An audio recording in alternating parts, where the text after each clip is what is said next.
What's the deal with term bases? Coming up.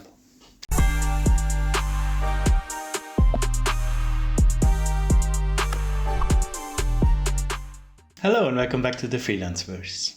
Nice to have you back here on the channel. Today I'm continuing my series about features of CAT tools that every translator should know about. As I said in episode 1, it is still quite mysterious out there if translators should use these tools, what are they used for, should you invest money in it? Me as someone who uses them every day, I use multiple ones every day, I think it's definitely worth the investment, especially since it's 100% tax deductible in most countries, here in Belgium at least, and I mean you need to check, but it's your primary working tool, so I think also in your situation as well. This week we talk about TBs, which is short for term bases. Term bases are an essential part of CAT tools. I'm gonna get the kind of definition part out of the way so you know what we are talking about. A term base is a database that contains several terms or expressions in various languages. In a CAT tool in translation, a term base is used like a glossary or like a dictionary, for example, that gives you certain terms that are fixed for a client or for a specific field that you need to use. Term bases are mainly used to maintain consistency across jobs for a client, and they also help to simplify translation projects significantly. You can also save a lot of time, for example, in research. Specialized terminology is probably the number one time-consuming thing in research that I do every day, right? The amount of time that I've been looking for a specific term in a specific area, it can be frustrating sometimes. I recently started working with Gen AI tools, by the way, in relation to researching specialized terms, and they can help significantly because sometimes you know what a term is used for, like you can describe it pretty well, but you don't know the exact term in your specific language. And there's always a term, right? There's always someone who goes very specialized and knows the term. So I would definitely recommend to use things like ChatGPT or Google Bard for things like this. I recently did that in it was a sailing job, and it kind of went into the history of sailing and boats in general. And there was a specific hook that I needed to know the specialized term of. So I went on ChatGPT and I asked it, do you know the specific specialized jargon term in German for this hook that has these spikes on top and you throw it to another boat and you use it to pull the other boat closer to your boat? And it told me that this is probably called Enterhaken in German. So I thought, yeah, that might make sense. So I confirmed it with a couple of Google searches, and Enterhaken was indeed the term that I was looking for. And then of course I added it to my TB, so in the future I will not have to go through this process again. I will remember if this comes up again for this client or in a different context that Enterhaken is a thing and I should use it. You might ask at this point, what's the difference between translation memory TM and term bases TB? Both features are very integral in CAT tools, and they help with your consistency, they help with enhancing efficiency as well, productivity. But in summary, in essence, they're quite different. So in summary, a TM stores previous translations that you've already done, so you don't have to translate anything twice. Whereas TBs work more as a glossary, so you can store things in it that then come up and tell you, hey, you need to use this term for this specific expression. A TB can either be made by you. I have several TBs for specific clients or also specializations that I use. You can add that to your projects in CAT tools, or it can also be done by the client. They can provide you with TBs. If you get a client TB, they have very, very high priority, right? They trump almost everything else, because if someone cares enough about the term to put it in a TB, it must be very valuable, right? You can also actually put negative expressions in there, things that you don't want to use, and they are then marked as black. I'm going to show you in a second. So especially if you have a competitor that works in a field and the competitor uses a certain term and you don't want to use that term at all, you could put it as a negative TB entry that shows up black and says, hey, this is a block term, do not call this thing this, call it something else. So for the same term, you could have a TB entry that is blue that says yes, go ahead, and a black one that says no, don't translate it as this one. Now, when doing some research for this video, I came across people saying, please put priority on TB, but still look at the context. Of course, context is king anyways. One very good example is feature. The term feature in English, it has so many meanings, right? I wrote down here, a feature can be a function, it can be an attribute, it can be a main story, it can be a collaboration in the arts, it can be a full-length movie. A feature has so many meanings. So if you have an entry of feature in a TB, it is very obvious that this cannot be a translation for every possible meaning of feature. So you still have to make sure that you know the exact meaning and then use the TB entries. Especially when multiple translators are working on one big file, TBs become essential because you don't want someone to translate one term this way, another one the other way, and then you have inconsistencies in the file. TM helps a lot with that, but TBs as well. All right, now that we know what we're talking about, let's head to the screen, open MemoQ. This video is in collaboration with MemoQ. Thank you very much for sponsoring the channel. They are a very nice company. Their product Translator Pro, MemoQ Translator Pro, is a tool specifically for translators. So if you want to increase your efficiency and improve your quality, make sure to check out the link in the description that leads directly to their landing page. Okay, here we are at the desktop. This is MemoQ is open in the background, and here I have a little folder open with a lot of TBXs. TBXs are terminology based files. There are a lot of terminology collections online that you can download. They can be really interesting, especially if you work within the EU sector, the commission sector. This, what I downloaded now here, is from Microsoft. It's a Microsoft term collection. It's quite general. It is a bit IT specific, but mostly general. And when you download their TBX collection, you get all the languages. So I will use the German one for this specific example, but it's really useful because then you can just create a term base in MemoQ, import this file, and you have a term base with like 50,000 words in there that can be very generic sometimes, so you don't actually have to think about them when they come up. But first, let's create a project, because that's how usually MemoQ would start. You would get either a project from an agency or in a package, or you would create your own one. I have a fresh batch of MemoQ here. This is the one I'm using for the video, so that's why there is no list. Otherwise, there would be a big list in there. And so we will create a new project. Now I'm working with 2 desktops, that's why it goes here. So let's name this test TB. English German is already defined because that's how I set it up. The client, the project, let's name it Freelanceverse. The client as well.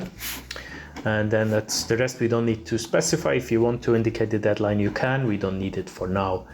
I go on. I import a generic file. I prepared a Microsoft file. I put it on my desktop. I import that. It's a very normal Word file. I don't need to do any options here. So this is just for an example, right? I go on. I don't add a TM because this video is not about translation memories, but here you should usually add a TM. But I don't need to show you that now. So I go one step further and you get to TB. All right, now here what you can do is you can create a new TB. You want to do that at the beginning of every project. Or if you already have a big one, it would already be here like mine, and then you can just enable it. But now for the purposes of this video, we start a new one. We name it again, test TB. Here you can define the languages that you're working with. I don't think it's actually necessary. It's already, the languages are already ticked, English and German, so you don't need to change anything here. You can add a domain if you want. Let's call this Microsoft, because this is a Microsoft TB that I will import. I click OK, and then it is generated, test TB. So I finish the job. Then you have the file in here where you will translate, and on the left you can go to term base, and you can actually, now it's empty still, right? Now you can right click and import terminology. That is where it gets interesting, because now we can go to the file, to the Microsoft collection, the German one. I take it, I import it. Now all these terms get imported. It's quite big, so that's why it takes a while. Maybe it even tells us how much it will import. I'm curious about that actually. Did it? I'm not sure. Oh yeah, here, entries on the right side, 62,721. So that's huge, right? Now we go back to translation, we open it, and if all works out, then we should get results now. And we immediately do, as you can see on the right side. The blue matches in MemoQ, as you can see, is a term-based entry, so a TB entry. That's what we are working with now, right? I think the TM, the previous video, was red. So you have to be aware of the color coding in MemoQ, but blue definitely means good to go from the TB. There is also a black entry from the TB, which is a forbidden term. I'm going to show you that in a second. The purple segments are fragment matches. They usually are a bit irrelevant. Here it just shows the English again. I'm not sure what this is about, but you can also see on the left side in the source text, it shows you like a blue shadow around a TB entry. So if you hover over it, you see actually the translation from the TB. If I go into the next one, I see a lot of TB entries. Wow, okay, that's amazing. So as you can see, Microsoft 365 for home. Okay, that is an error in the TB because zu Hause is not written with a small letter. That should be a capital Z. So even if you download online TBs, make sure you still check it because it's not always correct, right? But this one here, Office 365 Business Essentials, is the German word for small business Office 365 in English. So that's very helpful. I would still check if it's correct, but there are a lot of terms in this TB, over 60,000 as we've seen. Not all of them are correct. Abonnement would never be written with a small a, so you have to. I'm surprised that there are so many mistakes in there, but it's just to show you, right? Now let's say I want to add something to the TB myself, right? Because maybe let's just translate this literally. Was ist Microsoft 360? If you type the M and it's a TB entry, it will already suggest to you, and then you can only click enter and it's in, and then the question mark. So now I will press Control Enter to confirm this.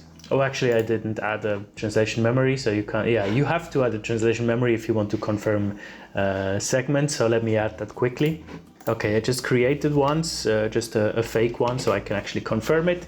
Now this translation is in the TM and it shows up in red on the right side. And now let's say I want to add was for what to the translation term base. You wouldn't add a generic term like was because it doesn't make much sense, right? But for this example, I'm just going to show you how this works. So if I want to add was, I highlight was and I also highlight what. So I highlight the two, the source word and the target word, and I right click on it and I put add term, or Control E. You can also click here in the right click menu. Then it opens this window.